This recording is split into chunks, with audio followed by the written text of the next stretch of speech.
Fala, pessoal. Opa. Tudo bem? Tudo bem, boa noite. Tranquilo? Mais uma oportunidade aqui no podcast Amigos S.A., o Guto, com o Chan. E hoje, convidado especial, Juliano Abi. Uma história aqui em Mogi das Cruzes, pessoal, familiar.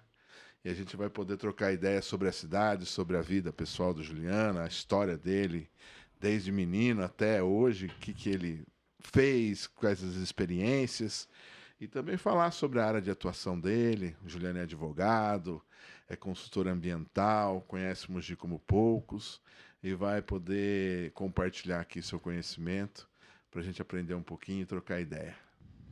Tudo bem aí, Juliano? Beleza, eu não sei se eu cumprimento todo mundo com boa noite, bom dia, boa tarde, porque eu não sei exatamente o horário que as pessoas vão assistir, mas então segue olá para todo mundo, mas pô, obrigado pelo convite. Legal. É bacana a gente bater um papo, principalmente desenrolado com os amigos, então, pô, fiquei muito contente. É o quarto ou quinto programa já? Hoje é o quarto programa. Quarto programa. Então, estou mais honrado ainda por fazer parte desse início da carreira artística de vocês. Considerando que o primeiro programa fui eu, Chan, o segundo programa fui eu, Chan e o Guto. Então, na verdade, tirando a gente, é o segundo programa. Não, teve o Figueiredo. É, o Então, segundo. Ele é o segundo É convidado. o segundo convidado. Não, mas bacana. Obrigado mesmo. Obrigado pelo convite aí. E aqui o pessoal é de Guararema, né? E de Mogi. Eu chamo Moramos em Mogi, tem uma história pé lá, pé cá. E o Guto é minhoca, Guararema a vida inteira. Famoso lá em Guararema. Aí... Vou transferir o título. E o engraçado, Juliano, os meninos aqui do estúdio, tem música aqui, né? Não tem um dia que o Guto não vem aqui, cara, que ele não conhece todo mundo aqui. Nós somos de Mogi, não conhecemos ninguém. Não, mas não é. Mas Não corretor cumprimenta bom, aí, beleza? corretor bom tem que ser assim, né? Mas é uma galera que a antigas, vida né? inteira tocou em Guararema, né? Então, e eu sempre tive uma ligação com...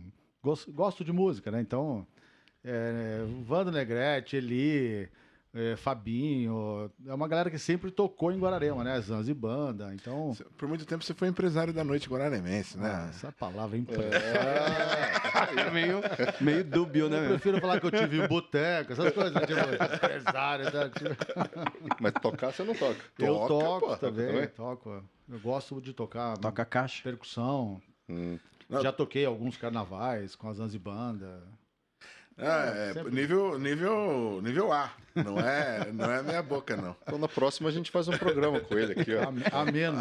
Vai atrás dos caras do samba, fica um negócio bem feito, bem Legal, feito. pô. Arranha um cavaquinho, né? Legal. Então, Sim, trazer o Devia Meguinho. começar o programa então com ele tocando. Ou estão fazendo um fundo musical. A trilha sonora. Eu trago o pandeiro, o Xan dá um tiro, o Fábio, sei lá, dá uma coletada. o Xan é artista plástico, né? A vida inteira desenhista e tal. Só eu que não sou nada. Não. Então, fiquei sabendo. Ou nada do cara. As obras de arte dele, inclusive, estão expostas lá na prefeitura de Guararema, né?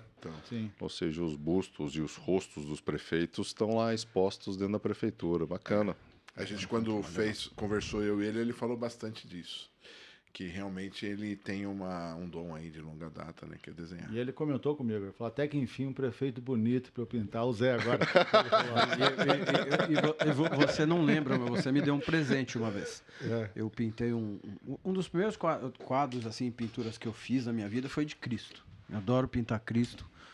Quem quiser encomendar um quadro de Cristo, pode, me chama no Zap. Sim. E eu pintei um Cristo, você pegou, tirou uma foto desse quadro, mandou fazer um pôster. Lembro. Esse pôster tá guardado lá na chácara. Eu lembro dessa foto. Tem guardado até hoje, cara. Você lembra do primeiro desenho que você fez e que ganhou projeção? Eu falei no primeiro podcast, foi quando eu estava trabalhando lá no Mercadão, eu abri uma lojinha no Mercadão porque eu não tinha o que fazer. As minhas folgas eram muito grandes. E eu peguei uma foto da estação de Guararema, estação ferroviária, e fiz no grafite, sem pretensão nenhuma. E um irmão da Linda Sugimoto, Sim. que ele é do Paraná, é de Curitiba, e veio visitar ela em Guararema e por acaso passou ali e gostou. E perguntou se estava à venda. Eu falei, pode ser, eu não tinha nem pensado nisso. Sim. Aí passou um dia, ela foi lá, olha, eu vim buscar o desenho que meu irmão vai levar para Curitiba, que ele gostou muito do desenho. Foi o primeiro que eu vendi. E moldurou, ela pediu para eu moldurar, entreguei para ela emoldurado e ali começou. Tanto que depois desse dia, ela tinha os 2 filhos dela, o Wade e o Diogo, e os 2 eram meus alunos. Naquele momento lá, eu me vi obrigado a começar a estudar. Falei, ele quer estudar desenho, eu sei um pouco, mas eu preciso saber mais. Como passar isso, né? Falei, então, você aprende e repasso. Foi assim que eu comecei com a minha carreira de artista e professor, né? Tinha o dom, professor de artes, dom, né? Então, para passar, mas para passar, cara, você sabe que passar, é uma fina flor, né? É complicado você passar o que você sabe. Sim. E aí eu aprendi que passando, você que é professor, você sabe, você aprende mais ainda. Você se vê obrigado a ter certeza daquilo que você fala. Tanto que se for para dar uma palestra de um assunto que eu não domino, de falar aqui no podcast, eu morro de vergonha. Agora, se você me pedir para dar aula para 100 pessoas de desenho, eu vou de boa. Que você domina. Eu vou de boa, porque eu tenho intimidade com o assunto, né? Mas na época não tinha.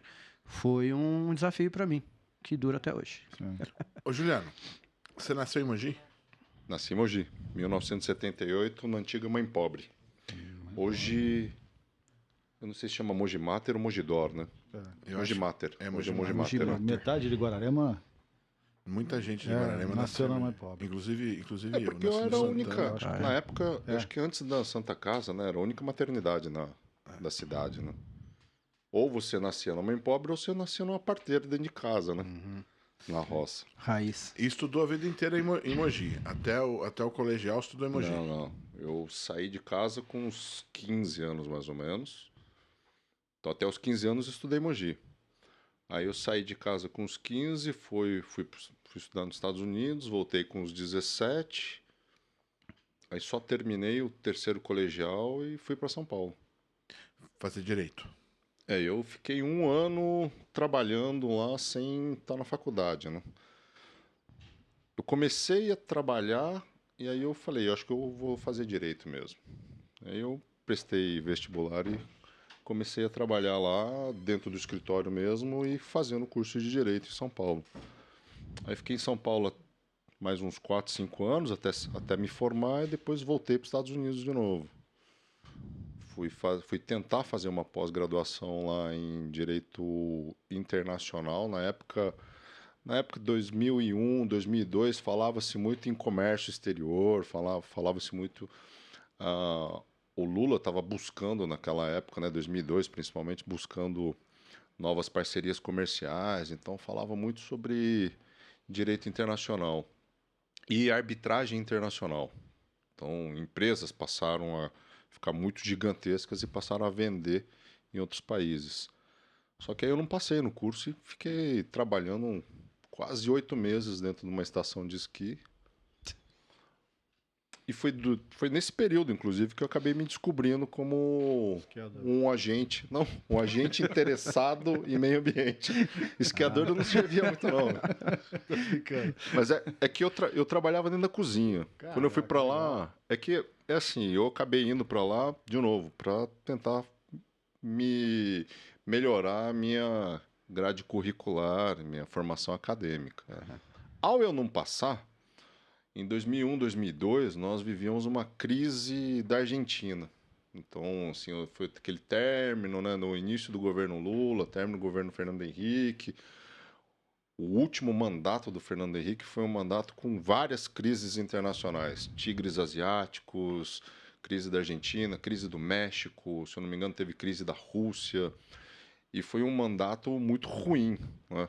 Foi um mandato que estabilizou de uma vez por todas o real, concretizou principalmente as políticas macroeconômicas, mas foi um mandato ruim em termos políticos. Tanto é que o Lula venceu aquelas eleições. E naquela época que eu fui para lá, foi um período que o dólar estava o que está hoje. Cada dólar ganhado equivalia a R$5 aqui no Brasil. E tinha muito argentino trabalhando de maneira irregular lá. Então, ao eu não conseguir passar nas provas de admissão da universidade, eu acabei indo para uma estação de esqui, virei amigo de um monte de argentino lá e fui trabalhar dentro da estação. E entendi como é que funcionava a imigração ilegal lá dentro dos Estados Unidos. Eu tinha visto, então eu não era um imigrante ilegal. Mas fiquei um bom tempo lá. E naquele período, quem era o governador do estado da Califórnia, que era o lugar onde eu morava, era o Arnold Schwarzenegger. E, bom, todo mundo conhece o artista, né? Mas ele era um crítico ferrenho das políticas ambientais do Brasil. Ele atribuía problemas de causas naturais ao Brasil. As queimadas da Amazônia, as queimadas da nossa região central, principalmente da região do Mato Grosso, como se toda a poluição existente nos Estados Unidos advisse do Brasil. E eu, curioso, na época eu não pensava em nada em política, mas eu, curioso, fui assistir um discurso dele ao vivo, e nesse discurso aquilo me deixou muito indignado, por conta dele atribuir essa culpa ao Brasil. Aí eu comecei a pensar sobre... A Califórnia é o estado mais ambientalista dos Estados Unidos. Então você vai pensar em vegetariano, está lá. Você vai pensar em políticas ambientais, estão lá. Criação da EPA está lá. Estado mais... É o estado mais ambientalista mesmo dos Estados Unidos. Então, quando eu voltei para o Brasil, imagina, eu voltei com 40, 50 mil dólares. Voltei com muito dinheiro.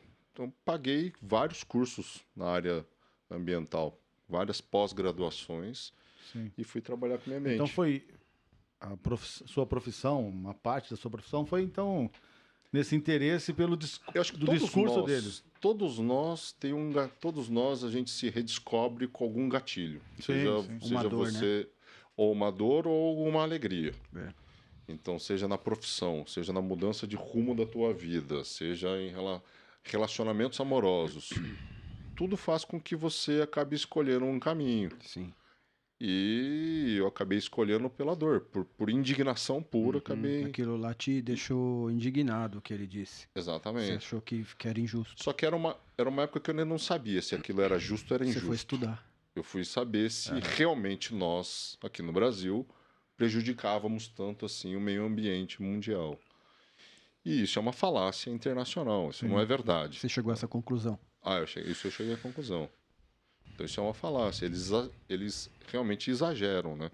Então o discurso internacional, não é que eu concorde com o Bolsonaro, sim, mas o discurso internacional ele é pesado em relação às políticas ambientais do Brasil. Se mantém até hoje, a gente vê muito, né? Eu não sou especialista, mas em TV a gente vê muito o fulano de tal, do presidente do país tal, reclamando da queimada na Amazônia, né? O fulano, tipo, como se isso fosse realmente um problema, gerasse um problema para eles lá, né?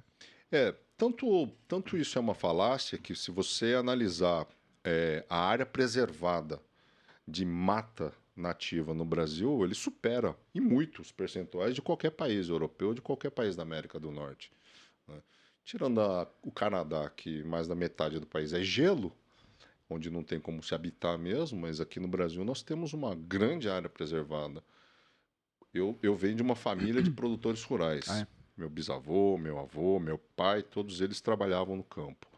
Óbvio que na década de 50 e na década de 60, todo mundo degradava o meio ambiente, né, derrubava as árvores para você implementar alguma cultura. Mas hoje, toda a tecnologia de produção agrícola, eu diria de ponta, está aqui no Brasil. Quem mais sabe explorar o solo de maneira sustentável é o Brasil. Quem mais sabe produzir e dar ganho de escala, seja nas commodities, seja em hortaliças, seja em frutas, flores, somos nós aqui no Brasil. E a nossa região, em termos de flores e hortaliças, ele tem uma grande representatividade no estado ainda. Então, se você pegar aqui... Pega Guararema, um dos grandes produtores de rosas. Pega a cidade de Mogi, grande produtor de orquídeas. Ou na área de frutas também, né? Desde o caqui, cogumelos, nós somos campeões. Hortaliças, nós já fomos mais fortes, mas Biritiba-Mirim, Salesópolis, Mogi, aquela região do Rodoanel, trecho leste ali de Suzano também é um grande produtor de hortaliças. E fruta o que é? Néspera? Caqui? Néspera caiu bastante, mas ainda a gente tem muito caqui, né? Guararema ainda tem, né? Guararema já foi, acho que um dos grandes produtores de pêssego e caqui, né? Hoje eu vejo lá, como no ramo do meu trabalho, eu ando lá pela cidade, vejo algumas plantações ainda de caqui. Dessas algumas, uma ou duas que o proprietário ainda colhe, né? Porque você vê muito caqui perdido lá. É que a gente está na região metropolitana de São Paulo. Então, queira ou não, 1 m² aqui da nossa região. Exatamente, isso que eu ia comentar. Ele é muito mais caro do que você plantar no Mato Grosso, você plantar no Pará, você plantar em Tocantins. A especulação imobiliária vale mais a pena. Vai pressionando, né? Por isso que Biritiba, acho que passou Mogi, uma tendência. Mogi vem crescendo de uma forma, Biritiba está um pouco mais deslocado. Então, passa-se a ter mais área lá, né? No caso de Biritiba, Mirim e Salesópolis especificamente, é a legislação ambiental que vem segurando. Então, por conta das represas, Ponte Nova e Biritiba, essa legislação ambiental acaba segurando a especulação imobiliária. Mas se não tivesse estabelecido com firmeza essa legislação, eu tenho absoluta certeza de que Biritiba e Salesópolis também tinha se urbanizado com a mesma taxa que Mogi se urbanizou, né? Você falou de produção rural, que a sua família é ligada ao campo, né? Nós sabemos. E que veio do Japão. Quem veio do Japão? Seus avós, seus bisavós? Meus bisavós junto com meus avós. Meus avós vieram ainda bem novos, 14 para 16 anos. A minha família até a década de 60 era o maior produtor de chá do Brasil. Então, durante o período de guerra, a gente exportou muito chá. E Mogi das Cruzes e região também plantava muito chá. Tanto é que um dos marcos históricos da nossa cidade é o tal do Casarão do Chá. Né? Que tem toda uma arquitetura diferenciada na sua edificação. Então, até a década de 60, minha família plantava muito chá. Depois começou a diversificar. Repolho, da década de 80, muita batata. Aí, durante a década de 80, começou uma certa migração para outras regiões, como o sul de Minas. O centro-oeste brasileiro recebeu um grande investimento do governo japonês, então o centro-oeste brasileiro hoje tem essa quantidade de soja, milho plantado por conta do investimento de técnicos que vieram do Japão para ensinar técnicas de produção para lá. Então teve uma migração de mogianos ou de colônias japonesas para a região do nosso centro-oeste brasileiro. Parte dessa galera também subiu lá para Pará, Tocantins, então às vezes até é engraçado, porque tem um monte de japonesinho para aquela região norte também. Eu tive uma vez não sei se eu comentei isso aqui já, em Canarana, no Mato Grosso. Peguei a motoca e fui até Canarana, 2.000 quilômetros. Tem um amigo meu lá, que é filho de uma grande amiga minha, ele planta gergelim lá. E lá é meio terra da soja, como, né? Canarana é Mato Grosso ali. Aí eu cheguei na cidade, uma cidade você vê que era muito nova, Canarana, mas planejada, as avenidas muito grandes, né? Isso planejado para que futuramente, quando eu crescesse, não tivesse problemas, né? Aí eu chego na praça, tem um avião, um monumento lá, um avião. E eu andando na cidade, a mulherada loira, a rapaziada loira, sabe, tudo branquinho, loiro.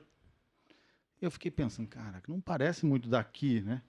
Aí conversando com ele, com o Gustavo, que ele que planta lá o gergelim, ele contou a história, que tipo assim, criaram a cidade lá, né? E fizeram um trabalho para as pessoas do sul. Também teve isso. Ir para lá para plantar. Deve algum incentivo, alguma coisa, né?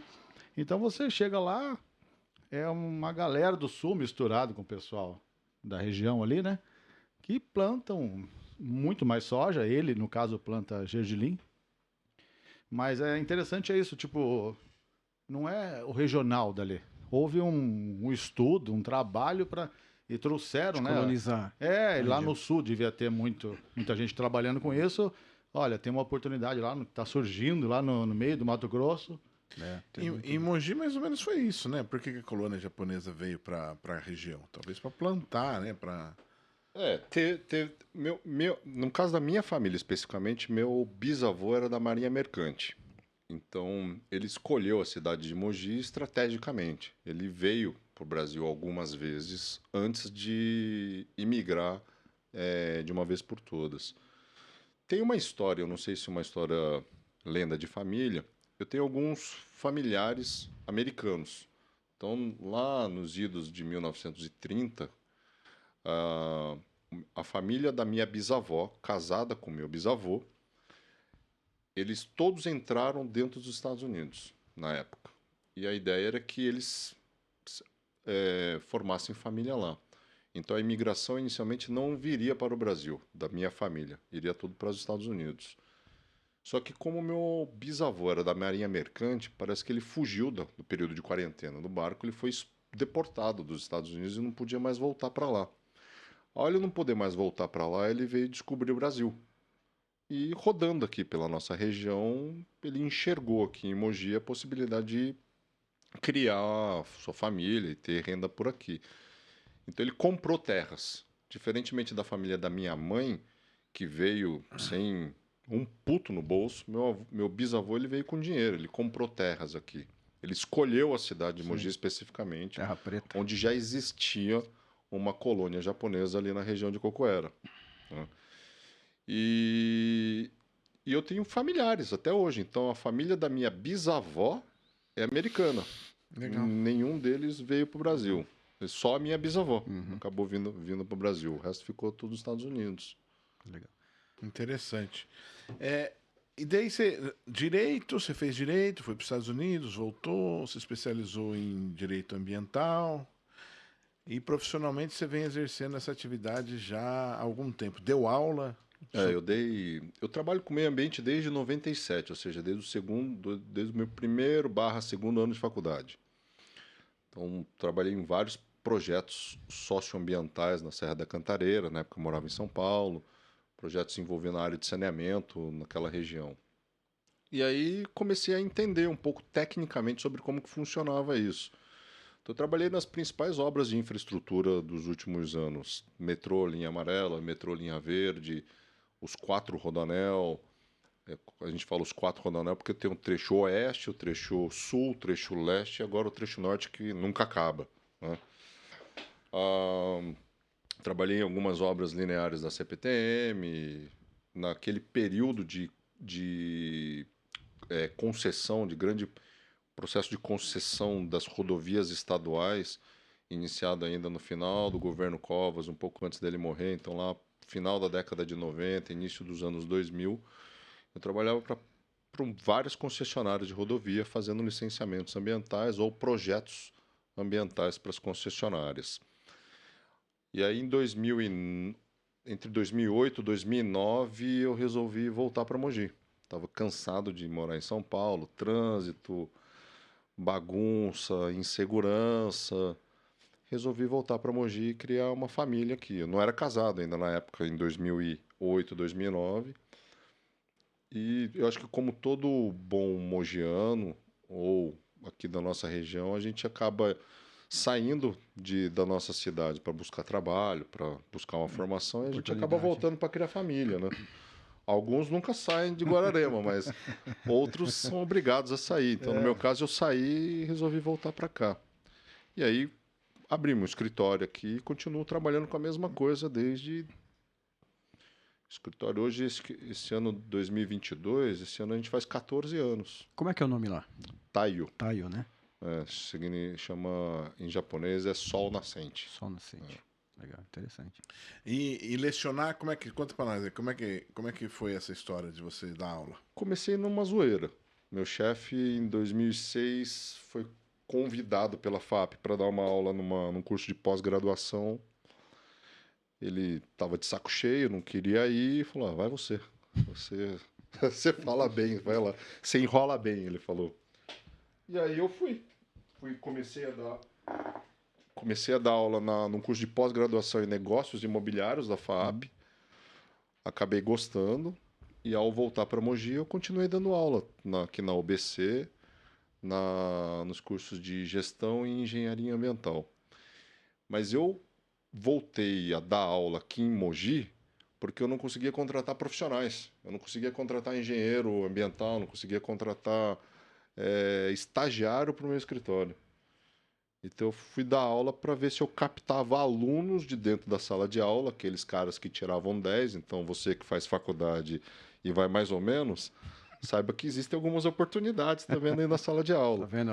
É o podcast dos Amigos da SA criando oportunidade. Olha as dicas. Então eu ia Presta atrás atenção. de aluno. Eu pegava aqueles melhores alunos, os alunos que mais se destacavam e chamava para vir trabalhar comigo dentro do escritório. Então, um deles continuou comigo até hoje, pra você ter uma ideia. Quem? Conheço ele. Quem? É o Vini. Vini. Eu conheço o trabalho da Taio, né? Parceiro da Taio aí já de longa data. A Eugene trabalha com a Taio, né? Bastante tempo. E não só a Eugene, né? Várias indústrias aqui de Mogi, né, Júlia? Quando eu voltei, até voltar para Mogi, eu trabalhava eminentemente com obras públicas, né? Concessões de rodovia e tal.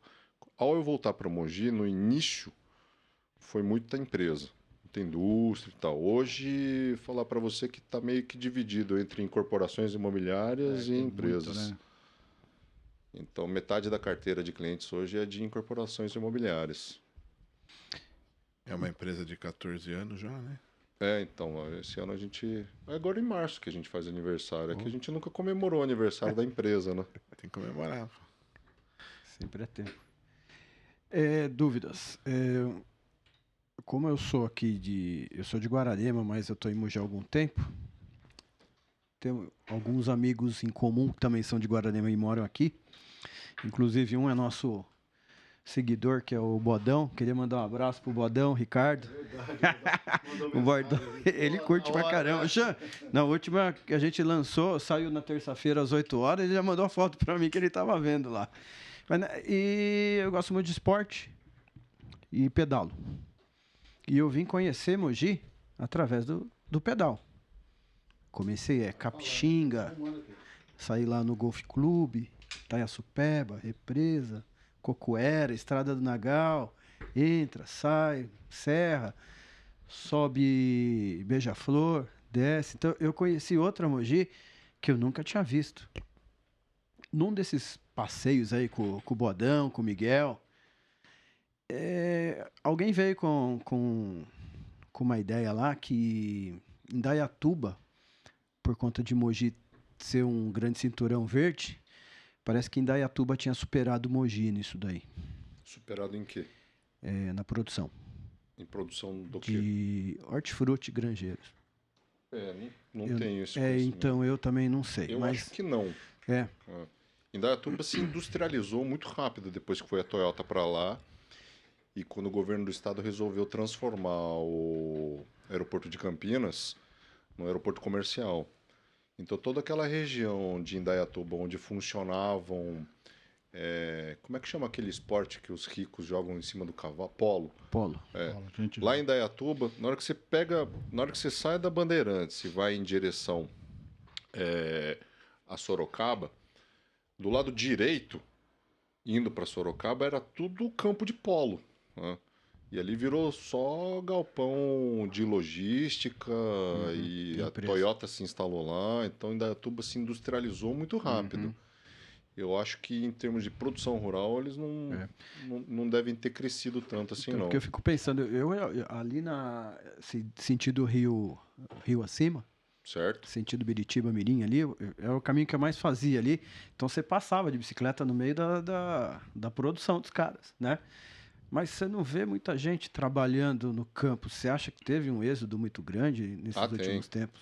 O problema do campo é o seguinte, a mão de obra hoje, o quanto que você paga pela mão de obra. Então, o cara que estuda um pouco, ele não quer mais trabalhar dentro do campo, recebendo um piso salarial de R$ 1.500, R$ 1.400. Ele prefere trabalhar na cidade, né?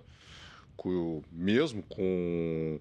Se você pegar o piso salarial da construção civil, se eu não me engano, é 2 e pouco. Então, comparado com o campo, ele é maior. E o conforto da cidade, né? A infraestrutura, shopping, loja, supermercado, água. Tem tudo na mão, né? E é um crescimento, acho que natural, né? De uma região, do país, né? Natural. A falta daquela mão de obra, né? Eu estou falando de Guararema, por exemplo. Então, eu digo isso, analisando tudo isso aí, eu acho que é preocupante, né, tipo, cara? É preocupante ter um êxodo desse hoje, daí, né, na nossa região. Vou falar assim do nosso segmento especificamente. A gente deixou de trabalhar com alimentos. A gente hoje trabalha só com flores. Porque demanda menos trato cultural. Então, demanda menos mão de obra. Mas hoje o produtor rural aqui da nossa região, que ele não tem grandes propriedades, ele não planta commodities. Ele é um pequeno produtor rural. E se você pensar, as políticas públicas, elas estão mais voltadas para a agricultura familiar. Então, não envolve o pequeno e o médio produtor. É agricultor familiar. Então, tem muita política pública para ela, financiamentos, com taxas de carência, juros baixíssimos. Por outro lado, você pega os grandes latifundiários, os caras que mandam na política. Manda no porto, manda na logística, manda no preço do combustível, manda no caminhoneiro. Eles comandam, né, parte da política brasileira. Afinal de contas, a gente tem superávit dentro da nossa balança comercial por conta da venda dessas commodities. Então, esses caras também têm lá os seus benefícios políticos. O pequeno e o médio produtor, que é o cara de Guararema, o cara de Suzano, o cara de Salesópolis, o cara de Mogi, o cara de Suzano, esses caras sofrem. Porque eles não são agricultores familiares e, por outro lado, eles também não têm a potência e a força política que tem os grandes latifundiários. Concorrer com o grande, né? Esse é o primeiro problema. Eles não estão assistidos. O segundo problema é mão de obra. Então, a gente tem uma carência de mão de obra, a gente compete de maneira direta com a indústria, onde paga-se muito melhor salário, menos você não tendo grandes formações ou capacitações, mas paga melhor do que o campo. E o terceiro problema é a falta de valorização daquilo que é produzido no campo. Você reclama do supermercado em relação ao preço, mas você atribui a culpa pelo preço ao produtor rural. Só que ninguém vê a chuva que caiu, a geada que caiu ou a chuva de granizo que acabou com aquela produção. Então, o valor do alimento, embora no supermercado seja muito alto para o consumidor, o preço de venda do produtor ele é baixíssimo. Então, essa cadeia de intermediários que a gente tem hoje acaba prejudicando não apenas o consumidor que vai comprar dentro da gôndola do supermercado o seu produto, mas também prejudica o produtor rural. Então, todas as políticas públicas dos municípios são sempre voltadas a diminuir a quantidade de intermediários e fazer com que o produtor tenha a possibilidade de vender direto. Seja vender direto para merenda escolar, seja criar novos canais de venda, como você estava comentando que Guararema estava querendo retornar com o seu mercado municipal, ou seja, criar pontos de venda em que o produtor rural consiga desaluviar sua mercadoria de maneira direta, sem os intermediários. Então, esse é o terceiro grande problema. A logística no Brasil encarece os produtos. Só que o cara que é latifundiário, ele manda na logística. Sim. Ele manda na concessionária de ferrovia, manda na concessionária de rodovia, e o pequeno não. O pequeno ele sofre. Nessa gama que você está citando, da nossa região aqui, o pequeno e o médio, cooperativa é uma alternativa? Nós somos cooperados da Olambra. Então a gente desaluvia nossa mercadoria toda na cooperativa Veire em Olambra. Só que as cooperativas elas ficaram um pouco desacreditadas em virtude da quebradeira que teve cooperativa de Cotia, Sul-Brasil, isso nos idos da hiperinflação. Então eu era pequenininho, vocês eram pequenininhos, mas era um período onde você tinha uma instabilidade econômica que não permitia que o produtor rural se planejasse. Então ele comprava insumos, sementes por um valor, na hora de vender era outro, na hora que ele ia replantar era outro, ele pegava dinheiro para custeio da sua produção a um valor e na hora que ele ia pagar o valor era 1000 vezes maior por conta da inflação. Sim. Então aquilo fez com que várias cooperativas que viviam de créditos, por exemplo, começaram a quebrar.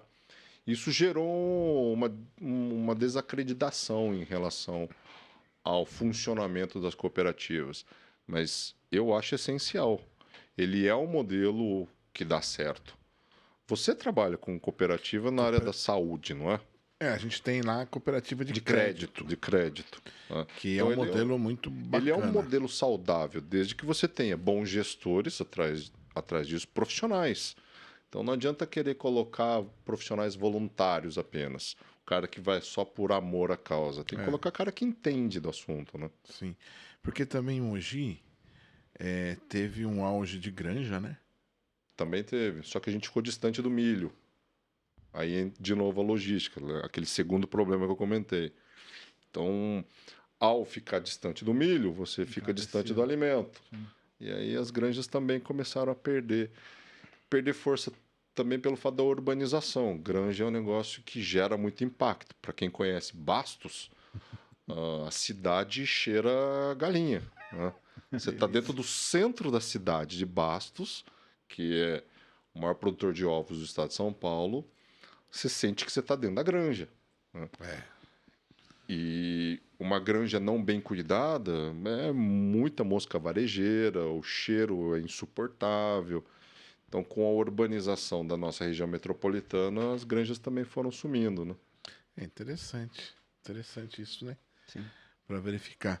Por isso que plano diretor é importante. Quando a gente fala de plano diretor, as prefeituras convocam munícipes, corretores, empresários, instituições, seja ela da polícia, seja ela da educação, para participar do plano diretor, porque esse é o direcionamento urbano que a gente acaba dando para a cidade. Para onde vai, né? Para onde vai.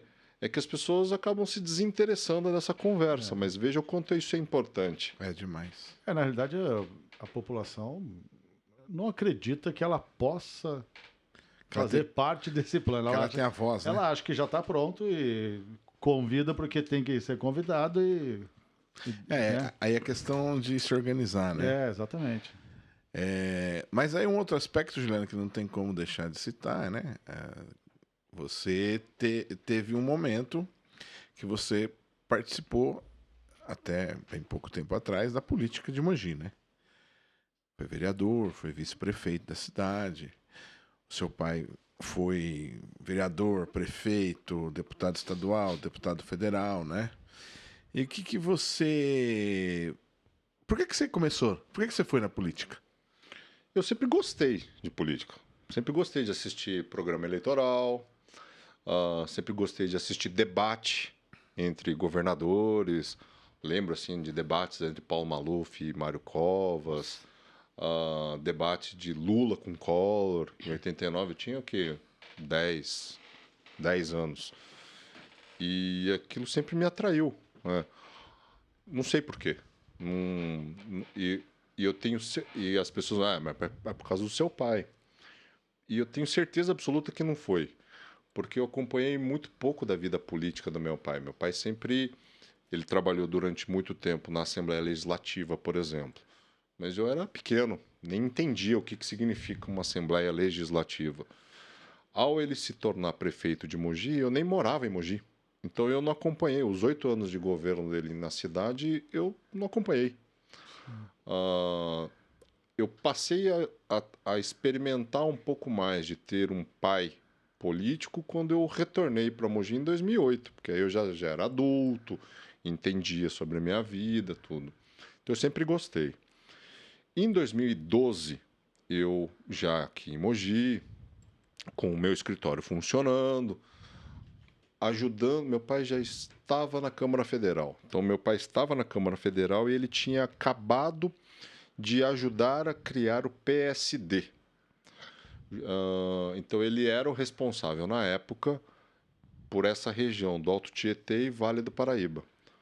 Ao ele ser o responsável por essa região geográfica, ele era responsável por fortalecer as posições do partido nas cidades do Alto Tietê e Vale do Paraíba.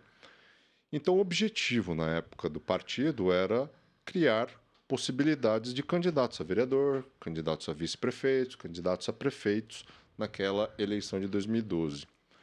Aqui em Mogi, o grupo de gabinete de assessores do meu pai tinha já um candidato definido.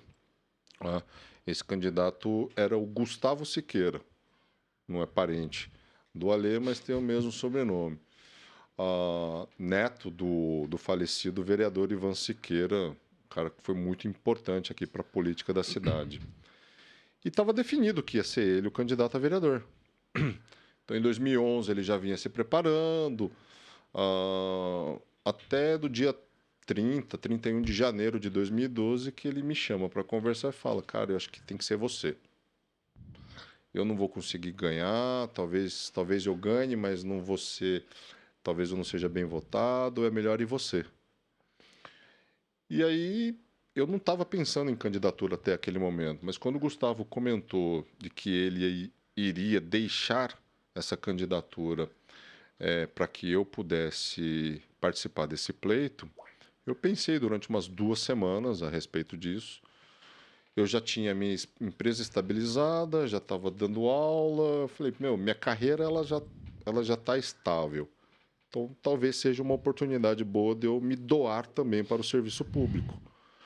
E em 2012 resolvemos sair candidato a vereador. Aí que entra você gostar já da política. Eu já gostava da política. Porque senão você poderia ter pensado das campanhas. Meu escritório está trabalhando, eu já estou estável, não vou me meter com isso. Né? Se você não gostasse, né?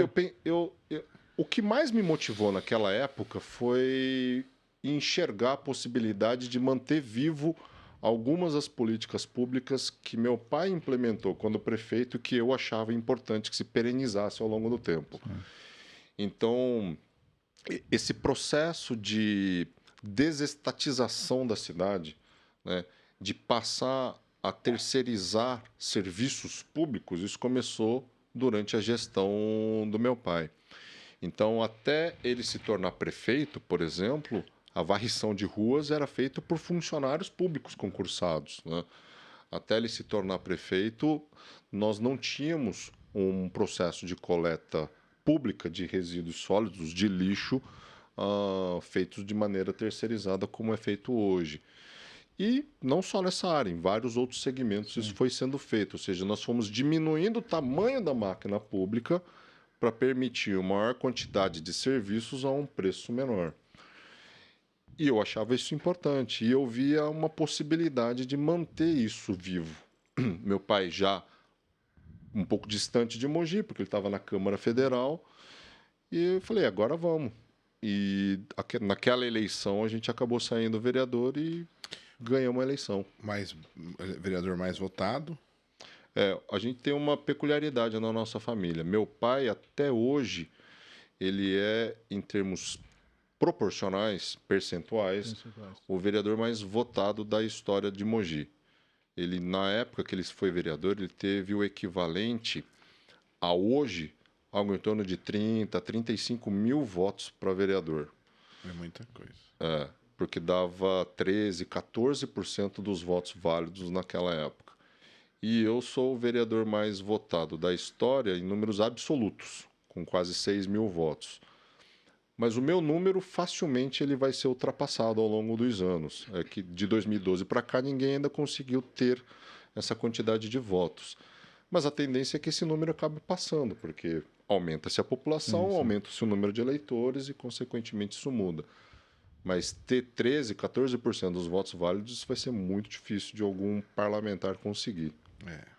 Aí depois você se candidatou a vice. De vereador já foi para a chapa do Executivo. Foi uma opção, na época, diferentemente de vereador, onde foi uma opção direta. Então tá bom, então nós vamos... No caso de vice, foi uma opção de composição de chapa.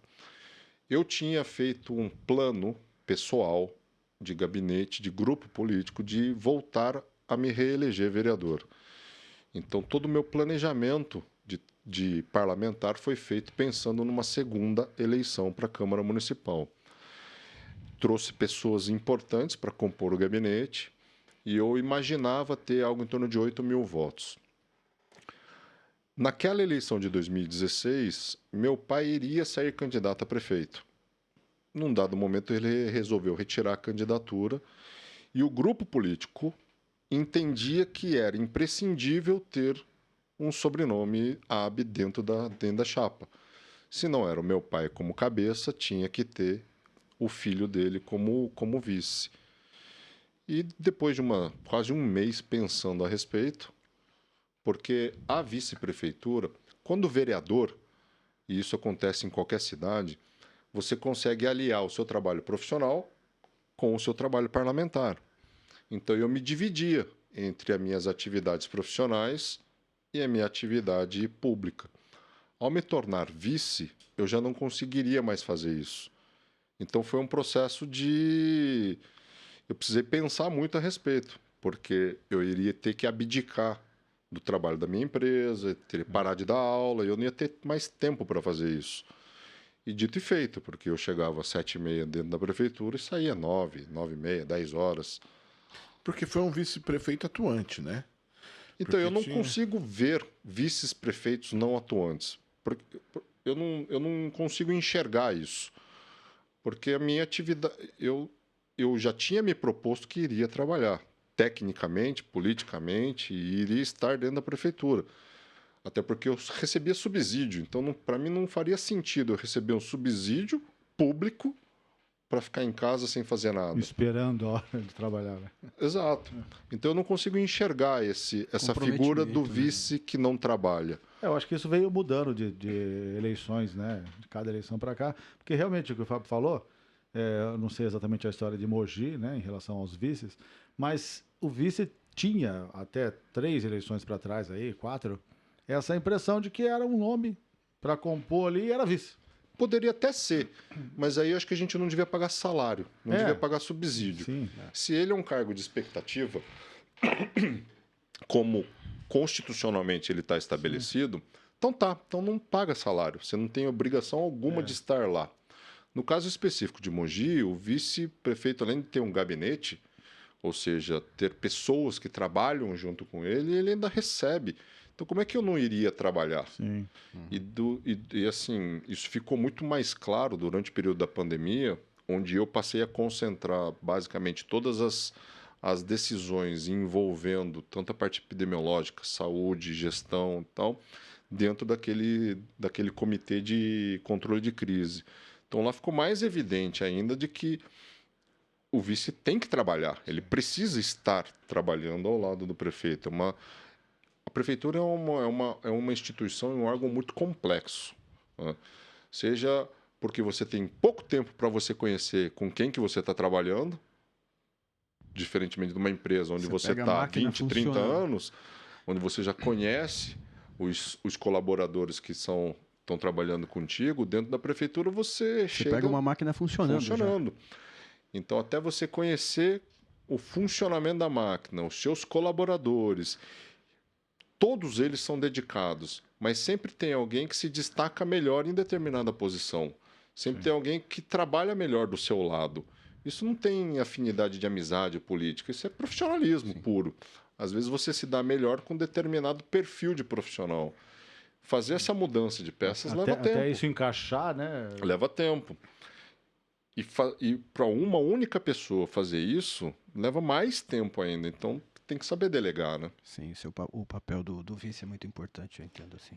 E aí, aí passados esses 4 anos, né? Aquele ano de 2020 foi um ano muito complicado, porque foi o início dessa bagunça toda que o Covid-19 causou.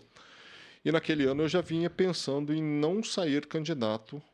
Eu não queria, não é que eu não queria mais, eu queria voltar às minhas atividades profissionais. Cheguei a pensar em sair candidato a vereador. Mas aí você acaba, pelo cargo que você detém, você acaba se comprometendo com vários vereadores, vários parlamentares que fizeram parte da sua base de apoio. E vai chegando naquele ano de eleição, esses parlamentares, você vai me ajudar, né, Juliano? Você vai me ajudar, né, Juliano? Conto com você. Juliano, você vai me ajudar lá, né? E óbvio, lógico que a gente vai ajudar. Como é que, durante o mandato, você fala para um parlamentar, não, eu vou sair candidato, você perde aquele voto dentro da Câmara Municipal. Então, com certeza eu vou te ajudar, com certeza eu vou te ajudar. E ao chegar mais próximo do período de decidir se sairia ou não, eu pensei, cara, depois de eu ter me comprometido com tanta gente, como é que eu vou sair candidato nessa altura do campeonato? Então, não vou sair candidato para a Câmara Municipal. E resolvi dar um tempo da política partidária. Eu continuo trabalhando na política porque, junto com o Fábio, nós integramos o sistema da Fiesp, da Federação das Indústrias, No caso do Fábio, ele está dentro do Ciesp, e no meu caso, a gente está dentro da Fiesp. Então, a gente continua trabalhando politicamente, mas hoje dentro de uma política setorial. Sim, né? sim. E tem pretensão alguma com relação à política partidária? Vou ter. Com certeza eu vou ter.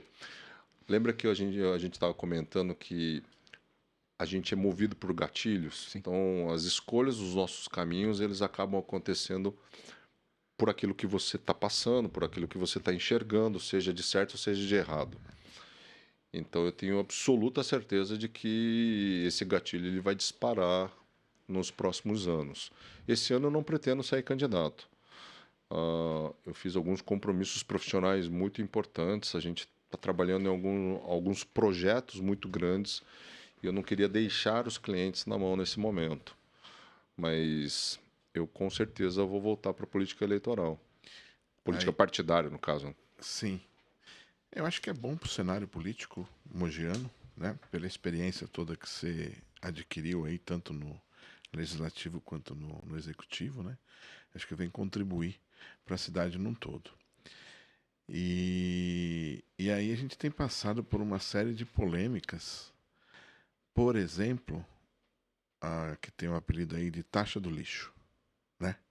Todas as cidades aqui da região, né? Guararema teve muita discussão, Mogi tem discussão, né? Ainda está tendo, né? Tá tendo, não Parece, Guararema parece que vai voltar de novo, hein? Acabou, né? Não, agora Foi rápido lá, Não passou tem discussão. rapidinho. Não, eu vejo um movimento, né? é o pessoal que discuta, mas já está decidido. E aqui em Mogi não foi aprovado. Qual que é a sua opinião? O que você acha disso? Ponto número 1. É importante. Eu acho que taxa é um dos tributos, talvez você possa até falar melhor do que eu, mas taxa eu acho que é um dos tributos mais justos que existem. Diferentemente de imposto, a própria palavra imposto. Você está sendo imposto a alguma coisa. Né? Só que o problema do imposto, para nós que pagamos o imposto, a gente não sabe aonde é que está indo esse dinheiro. Ele entra para dentro de um caixa, para dentro do Tesouro Municipal ou do Tesouro do Governo do Estado.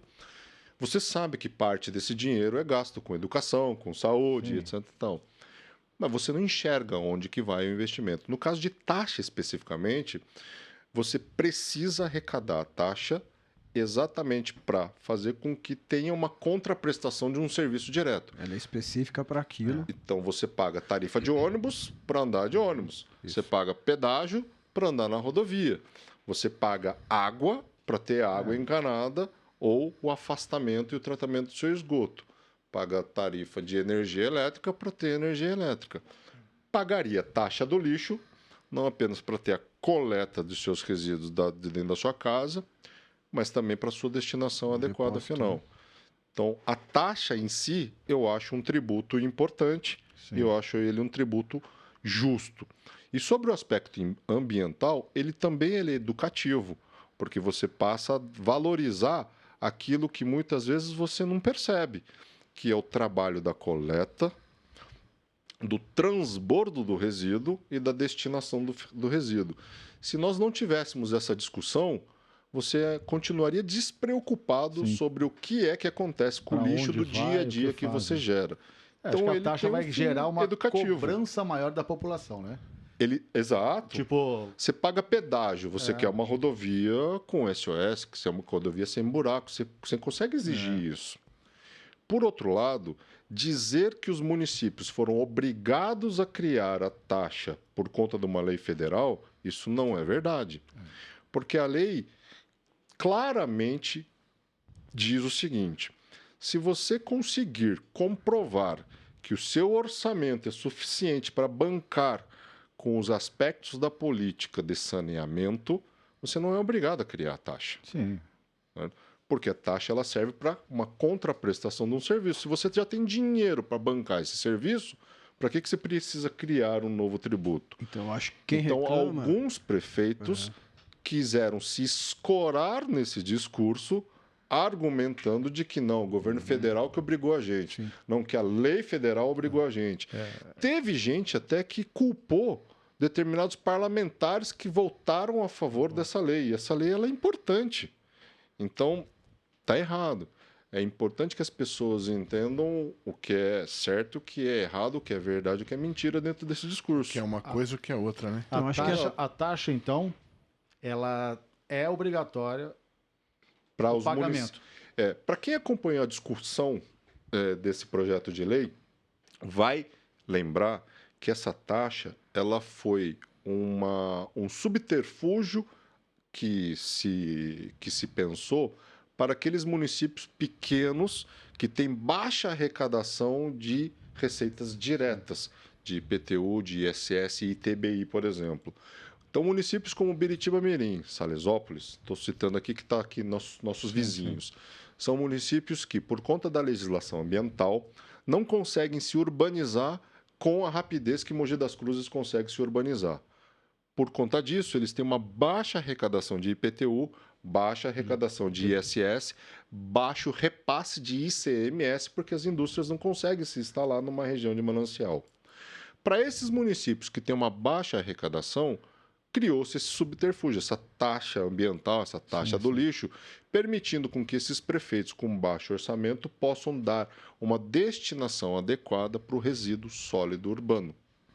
Para municípios grandes, como a capital, como Mogi, como Guarulhos, se o cara consegue ter um orçamento suficiente para bancar isso, ele não precisava ter criado a taxa e não precisa criar a taxa. É isso que, de repente, até para informar quem está assistindo, então a prefeitura tem que pagar. Não exatamente repassar, mas ela vai pagar de qualquer maneira. A prefeitura tem que seguir... A prefeitura, quando a gente fala, eu gosto de falar a cidade. Porque todos nós fazemos parte da cidade, mas nem todos nós trabalhamos na prefeitura. Então, a cidade, ela precisa fazer a destinação adequada dos seus resíduos sólidos. A cidade, ela precisa tratar esgoto.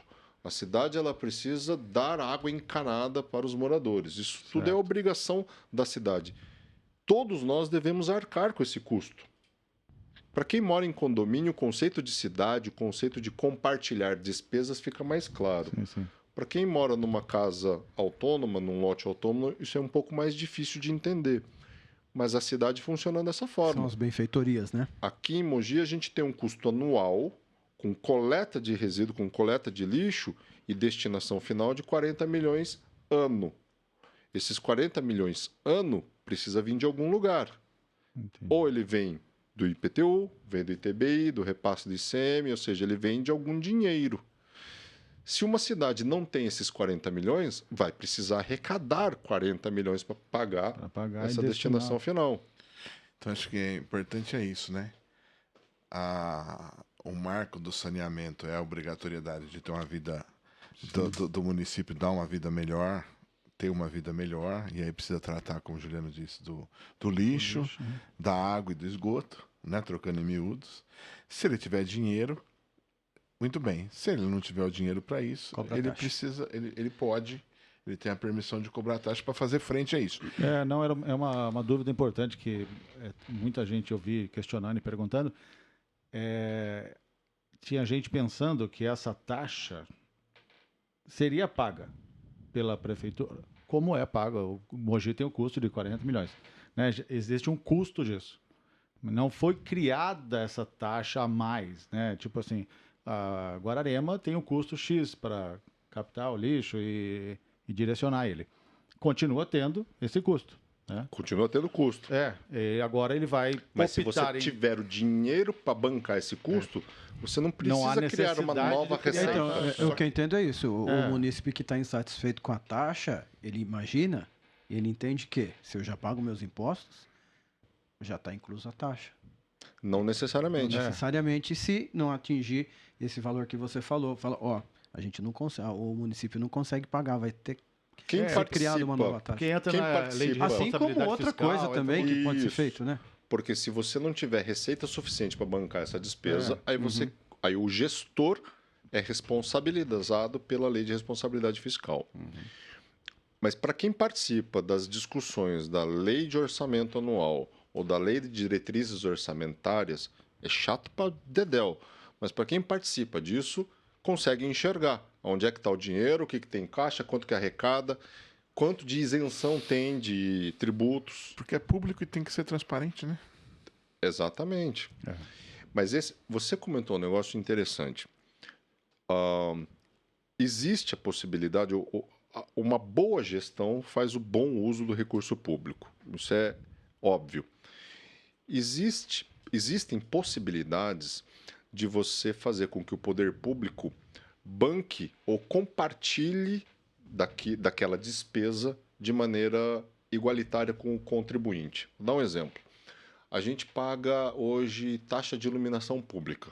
Quase todas as cidades tiveram que criar isso. Por quê? Nós não tínhamos receita para bancar a operação do parque de iluminação pública. Algumas cidades passaram a meiar essa conta. Bom, eu tenho uma grana para bancar. Eu não vou precisar criar uma taxa para arrecadar o valor total que eu gasto. Eu gasto 10 milhões de reais entre consumo de energia elétrica dos postes, mais manutenção, modernização, eficientização. Só que eu tenho a sobra de caixa de 5 milhões. Então, eu vou tirar essa sobra de caixa, vou pagar isso daí e os outros 5 milhões eu arrecado. Uma discussão parecida está sendo feita em relação a combustível.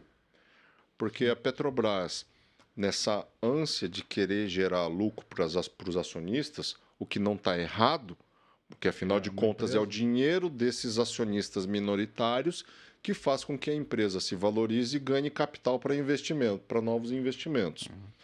Por outro lado, o maior acionista da Petrobras é o poder público. Então tem uma discussão, por exemplo, que fala o seguinte: bom, beleza, a Petrobras ela não pode dar prejuízo, ela não pode. O barril do petróleo está custando 40, 70, 80 dólares, tem que vender 80 dólares. Por outro lado, quem é que está ganhando com isso também, além dos acionistas minoritários? A União, que é a maior acionista. Se ela está ganhando, ela não deveria, por meio desse caixa, compensar esses ganhos para baixar o valor do preço do combustível na bomba para o consumidor final? Porque a União, ela não precisa ter lucro. Exato. Certo? A União, como ente governamental, ela precisa compartilhar as despesas com a gente.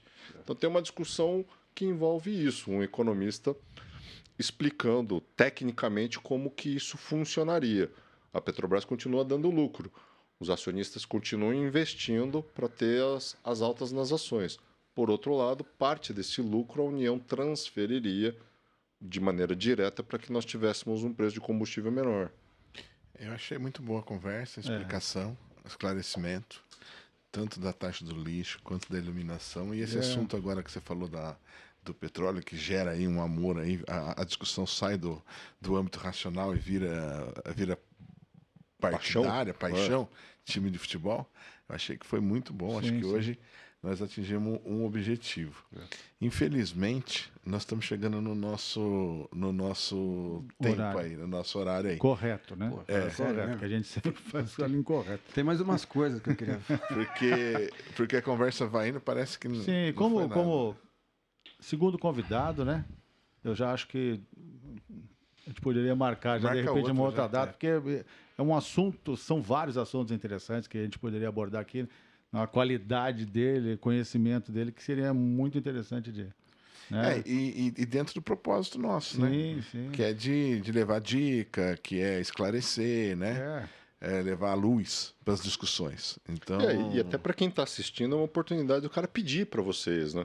Pô, eu queria ouvir sobre música, queria ouvir sobre cerveja. No próximo, eu vou fazer a pergunta churrasco sobre a taxa do esgoto, que é muito discutível. Em Guararema, por exemplo, né? Porque é uma taxa que ninguém entende o porquê e é igual a forma de cobrança.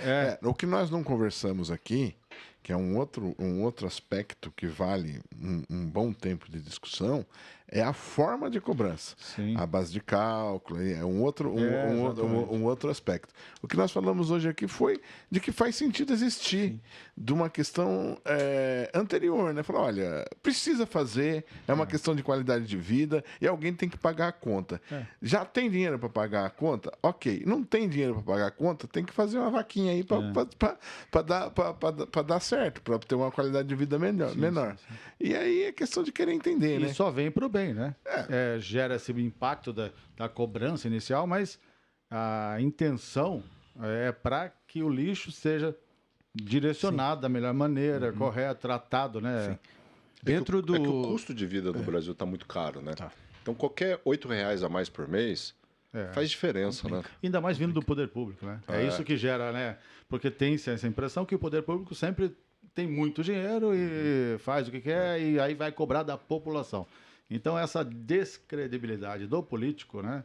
Nessa hora, pesa muito. É verdade. Antes que acabasse, eu queria só deixar uma coisa que eu queria conversar com o Juliano, já tinha até adiantado esse assunto com ele, que eu me interesso muito por essa parte ambiental, que acho sua profissão muito legal, e sobre o corredor ecológico, e qual que seria assim, a visão que você tem futurística para Mogi, do ponto de vista da expansão urbana, que eu tenho visto que Mogi está se expandindo, você vê ali na parte da Serra do Itapetí, Beija-Flor, ali embaixo mesmo, antes da serra, ali do rodeio que está correndo ali. Como é que você enxerga esse futuro para Mogi ali? Cara, vai uns 3 programas para falar sobre isso. Vou tentar resumir. Sim. É difícil a gente lutar contra desenvolvimento. Aí, óbvio, tem gente que fala, não, mas desenvolvimento é diferente de crescimento, enfim. Mas falando de maneira muito prática, é difícil você fazer com que o índio não assista televisão ou não vista uma roupa quentinha no frio. Ele quer esse tipo de comunidade. É difícil você lutar contra a especulação imobiliária e com o desenvolvimento urbano. As pessoas querem morar num local com infraestrutura, com água, parque, esgoto, ônibus na porta, posto de saúde, creche ou escola perto da sua residência. E não dá para fazer isso apenas com preservação ambiental. Você aliar a preservação ambiental com o desenvolvimento de uma cidade, esse é o grande desafio de toda e qualquer cidade. Apenas com preservação, a cidade ela não se sustenta. Vide Biritiba-Mirim, vide Salesópolis. Hoje, o modelo instituído dentro desse conceito urbano ou de arrecadação de tributos, ele está totalmente voltado para o desenvolvimento urbano, ou seja, tem que ter empresa, tem que ter arrecadação, prestação de serviços. Se não tiver rua, você não cobra IPTU. Se não tem IPTU, você não tem desenvolvimento de infraestrutura. E vai ter o lixo. Então você tem sempre um círculo vicioso e não um círculo virtuoso. Então a mudança desse paradigma, ele depende basicamente de nós começarmos a pensar diferente. Nós não pagamos hoje pela água que a gente consome. A gente paga pelo fornecimento que a Sabesp, o SEMAI, traz de água encanada na nossa casa. Mas a água em si, o produto, o recurso mineral, nós não pagamos por ele. Ele tem um custo. O meio ambiente tem um custo com isso.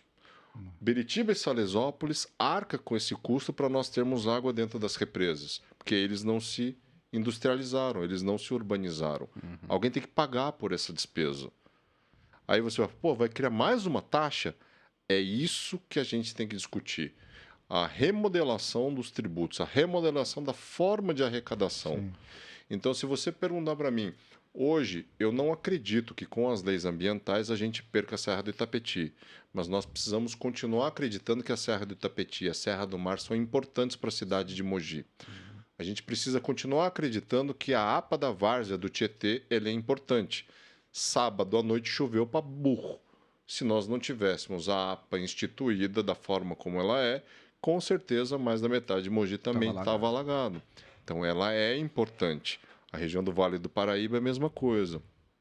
Esses atributos ambientais, nós precisamos pagar isso de alguma forma. Então, institutos jurídicos como pagamentos por serviços ambientais, taxa do lixo, hoje nós vamos começar a discutir muito mais a respeito disso. E o poder público, por sua vez, ele tem que assumir que está na hora da gente rever como é que a gente calcula IPTU, como é que a gente calcula ISS, como é que o governo federal faz o repasse das verbas da União e do governo do Estado também. Porque não dá para a gente criar novas taxas sem a gente acabar com outras. Sim. Não dá para a gente criar novos tributos sem a gente acabar com outros. E eu acho que essa é a grande discussão. E se fala, a gente vai se estendendo, né? Assunto puxa assunto, mas rapidinho. Você fala muito da reforma tributária, do que se cobra, mas não se fala do repasse. Exatamente. Né? Que a federação é um sistema que precisa ser revisto. O sistema federativo tem que precisa ser revisto. Porque a vida acontece na cidade e quem arrecada mais é a União. Isso aí. E depois é o Estado. Então, quer dizer, a cidade como Biritiba e Salesópolis fica com o chapéu na mão. E ela não tá só fazendo as coisas ou ela está sendo utilizada para aquela comunidade, e sim para uma comunidade muito maior. Né? Então é um assunto para se pensar. Eu achei bacana. Bom, nossa hora está chegando. Quer deixar alguma mensagem final, Juliano? Nada, só até outra oportunidade, meu. Obrigado mesmo, obrigado pela oportunidade. Que agradece você. Eu não conhecia o Alê nem o Guto, foi uma oportunidade muito legal de conhecer vocês. Agradecer ao pessoal da técnica aí que acompanhou quietinho. Tenho certeza que ninguém ouviu os ruídos que eles ficam fazendo aqui, ó, no backstage. E cumprimentar vocês pela iniciativa. Isso demanda muita coragem para você colocar a cara nas câmeras, fica gravado para a eternidade a exposição das ideias, ou das opiniões, tomar partido hoje em dia ele é importante. As pessoas precisam entender isso. Entretanto, tomar partido não significa só ser preto ou ser branco. Tem cinza no meio. Esse que é importante. Hoje aqui foi um divisor de águas também, principalmente para mim, porque até o momento foi só entre amigos. Figueiredo também, que é um conhecido de muito tempo, e agora vem você que tem toda essa bagagem aí, profissional, pessoal. E até eu saí hoje fora da zona de conforto. Foi muito proveitoso a conversa, espero que tenha uma próxima. Agradecer o Guto também de novo, o Fábio, né? E tem mais novidades por aí. Sim. É isso aí. E aí, Guto? Então, agradecer ao Juliano, né? Obrigado, Guto. Porque cada podcast é um aprendizado, né? Ou é de uma história que conta, ou numa parte profissional dele, que você vê. A gente discutiu um assunto que ele explanou sobre a taxa de lixo, que às vezes eu não saberia explicar para alguém, ou muita gente que vai assistir não sabia exatamente como funcionava. Isso é muito bacana e muitas discussões ainda pela frente, e com certeza ele vai voltar mais de uma vez ainda, com certeza. Não tenho dúvida. Então é isso. Fechamos mais um podcast, o quarto. Sim. Da nossa jornada. E a galera que vai assistir aí, que está assistindo, coloca no comentário aí, de repente, quem vocês gostariam que viesse aqui para o bate-papo, dar uma ideia. O assunto a ser conversado, a ser discutido aqui. E o famoso se inscreva no canal, dá um like pra gente. Os youtubers. Eu não sei como é que fala, dá um joinha, eu não sei, eu tô aprendendo. Se inscreve no canal e dá um joinha. Eu tenho o pessoal que frequenta a clínica, o pessoal que... eu pego o celular deles, abro o YouTube e mando lá. Eles vão começar a receber o sininho, sei lá o que é. Mas, por livre e espontânea pressão. Exatamente. Então é isso aí. Beleza. Fechou. Valeu. Até. Um abraço. Tchau. Valeu, obrigado, gente.